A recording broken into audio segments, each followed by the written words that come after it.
Chapter 13. Primary Occupations. Even as man fulfills his needs, he tries to enrich his life. For this, he does different types of work. These are called occupations. In the 7th standard, we have obtained preliminary information about occupations. In this and the following chapter, we shall seek more information on occupations. Primary occupations. The occupations based on natural resources are called primary occupations. Hunting, collection of forest produce, animal rearing, fishing, farming, that is agriculture, mining, etc. are primary occupations. In order to fulfill the increasing demands made by the growing population and in order to find an alternative to human labor, mechanization was introduced in primary occupations.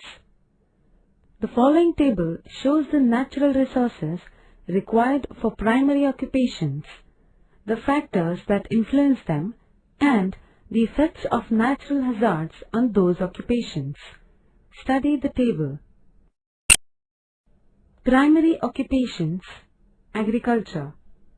Necessary natural resources: land, soil, sunlight, water. Influencing factors: natural, slope of land, quality of soil, conducive climate, regularity in rainfall. Man-made: seeds, organic and chemical fertilizers, pesticides, implements, irrigation facilities. Natural hazards and effects: storms, excessive rains, floods, soil erosion, loss of crops, famine, locust attack, fungal pest attack, loss of crops. Primary occupations. Animal husbandry. Necessary natural resources: land, vegetation, animals, water, sunlight. Influencing factors: natural, availability of fodder crops, vegetation, conducive climate. Man-made: different breeds of animals, veterinary facilities.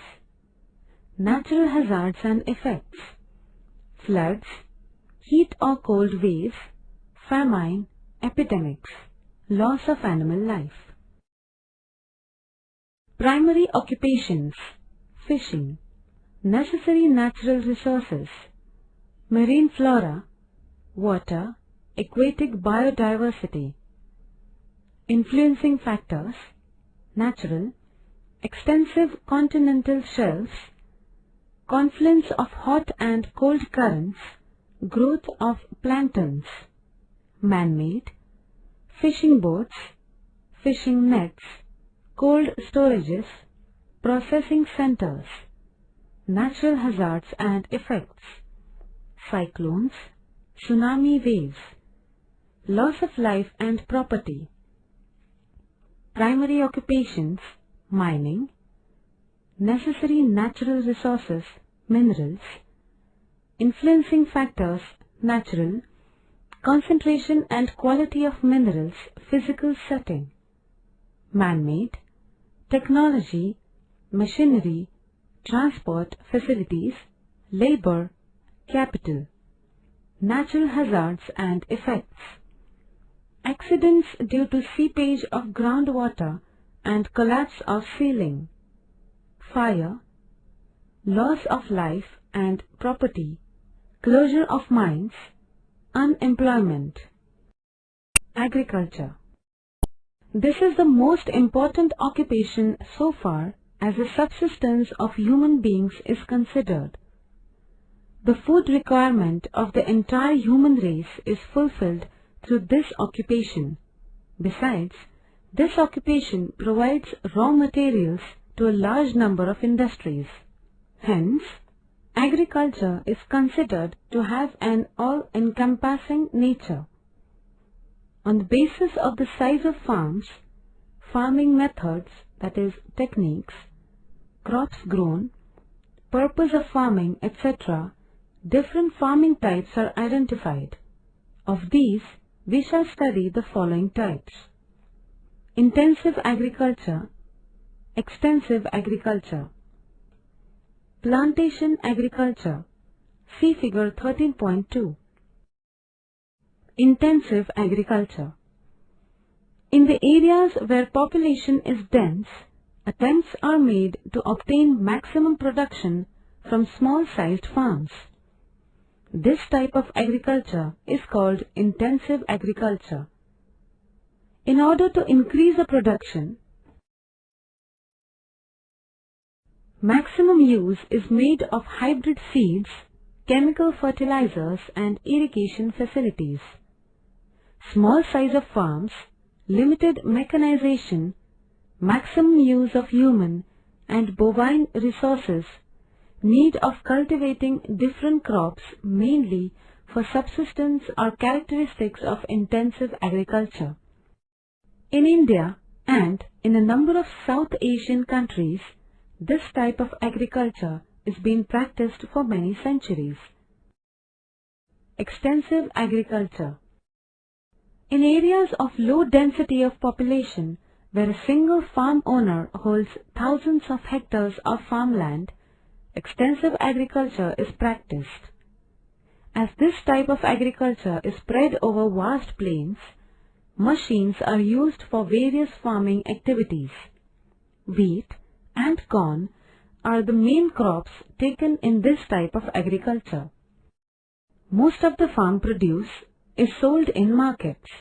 Hence, this farming is also called commercial grain farming.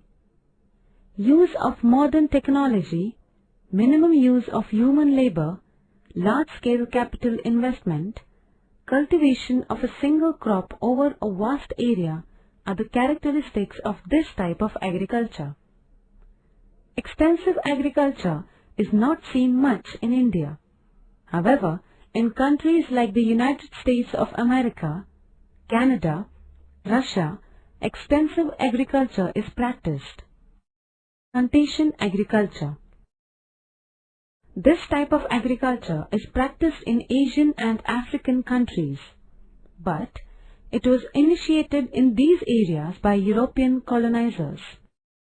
They needed an assured and continued supply of tea, coffee, cocoa, and other beverages, and of raw materials like rubber required in various industries. For this purpose, they established various companies and initiated this agriculture. In this type, a single crop like tea, coffee, cocoa, rubber, coconut, etc. is taken over extensive land stretches year after year. This type of agriculture is practiced on a commercial basis and using scientific methods. Large sizes of farms, requirement of skilled and unskilled labor, high order capital requirement are the characteristics of plantation agriculture. In most of the plantations, from once sown plants, production is obtained for many years. In India, plantation agriculture is practiced in states like Assam, Kerala, Karnataka, Jammu and Kashmir, and Himachal Pradesh. Animal husbandry. Animals are used in agriculture, transport, and many other types of work. Moreover, we get milk, eggs, meat, skin, that is leather, etc. from animals. Hence, animals like cows, oxes, buffaloes, horses, pigs, and poultry, birds, etc. are reared. Animal husbandry as a subsidiary occupation. This occupation is practiced as subsidiary to agriculture for the following reasons. The energy required in agriculture can be obtained as animate energy. The financial requirement of farmers can be partly fulfilled through it. Animals provide manure required for agriculture. Grass and other fodder required for animals can be obtained through agriculture. In order to fulfill the urban demand for milk and milk products, animal husbandry and cooperative dairy industry was established on a large scale at Charisgaon, Varnanagar, Mumbai in Maharashtra, and at Anand in Gujarat. This gave momentum to the project White Revolution or Operation Flood in India. Animal husbandry as a main occupation. In India, some tribes practice animal husbandry as their main occupation. For example, Dhangars in Maharashtra, Todas in Karnataka, Bakkarwals in Jammu and Kashmir, and Gopals in Saurashtra. In the world, animal husbandry is practiced on a commercial level in the temperate grasslands like the prairies in North America, pampas in South America, velds in South Africa, and downs in Australia. See figure 13.3. Through this, milk and milk products as well as meat is produced on a large scale.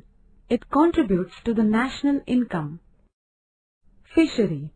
Due to the growing population, fisheries have gained importance along the agriculture and animal husbandry.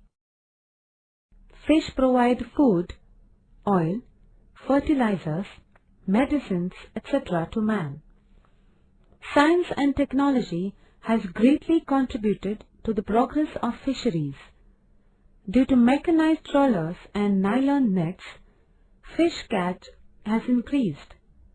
Identification of fishing areas through satellites, efficient transport facilities, cold storages, timely warnings of danger, processing of fish products, etc. have all contributed to the development of fisheries to a great extent.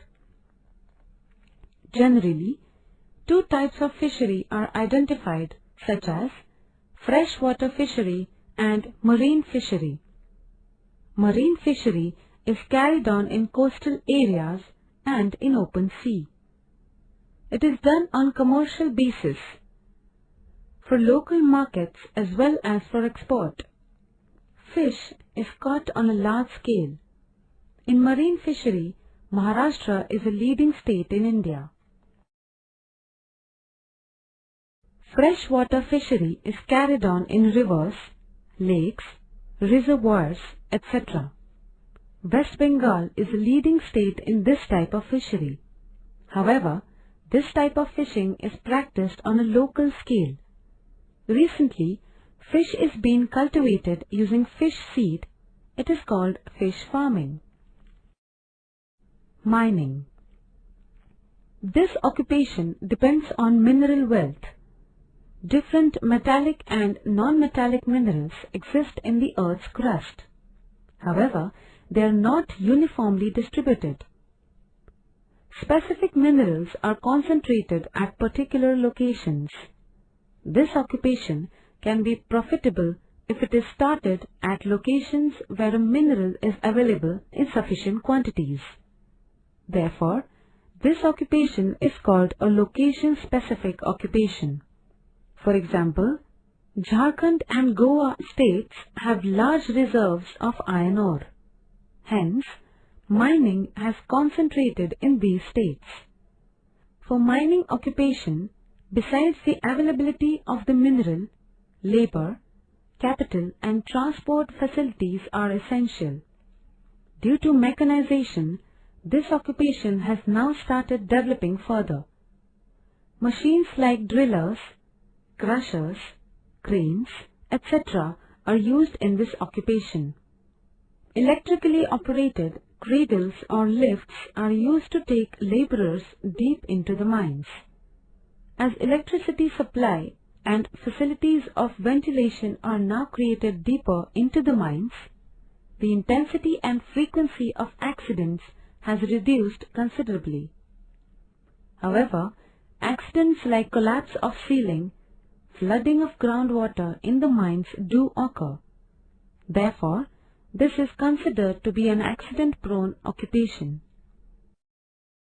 Ill effects of mining on the environment. Extraction of minerals using machines can lead to terrible noise pollution. During this work, huge amounts of dust get mixed in the surrounding air, leading to air pollution.